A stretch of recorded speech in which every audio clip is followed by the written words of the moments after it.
আজ আপনাদের গ্রীষ্মের এক সুন্দর প্রকৃতি আমার বাড়ির একেবারে সামনেই এটি দেখাতে ইচ্ছা করলো।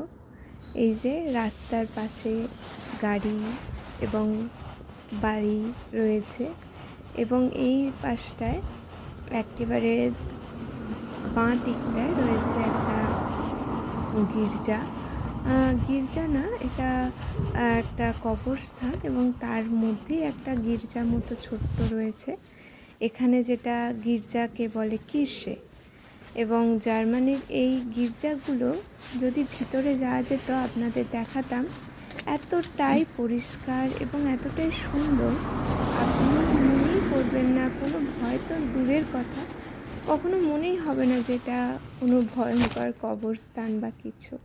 আর এই যে এইগুলো হলো ফুল, রাস্তার পাশে এত ধরনের ফুল ফুটে থাকে যে আমার মনে হয় প্রত্যেকটা ফুলকে সুন্দর করে দেখাই।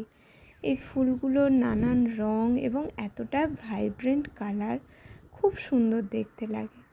এই যে গাছগুলো সবুজ হয়ে আছে, এখন একেবারে সবুজ হয়ে রয়েছে এবং এই গ্রীষ্মের সময়টা একেবারে অন্য রকম।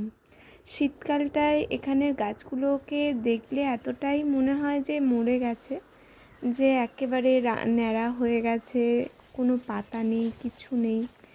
হ্যাঁ, আর এই সময়টা বাইরে রাস্তায় বেরোলে মন আপনি চারদিকটা দেখে খুশি হয়ে যায়।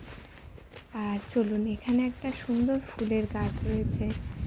এটা আমাদের বাস স্টেশন, ঠিক আছে। এই যে হপ্পানব এইচ লেখা থাকে, মানে হচ্ছে এই যে আমি এবং একটা ফুল গাছ আপনাদের দেখাই হল্টেস্টেলে। এই যে ফুল গাছটা খুবই সুন্দর, ফুল হয় যখন গাছ একেবারে ভর্তি হয়ে হয়, গাছ যে যেন উপচে পড়েছে ফুল, এতটাই সুন্দর দেখায় ফুলগুলো। এর আগেও এক ধরনের ফুল ফুটেছিল যেটা চেরি ব্লসম, আপনারা জানেন। এই যে এটা হচ্ছে বাস স্টেশন, আর এটা হচ্ছে বাস স্টপ। স্টেশন বলাটা ভুল, স্টপ।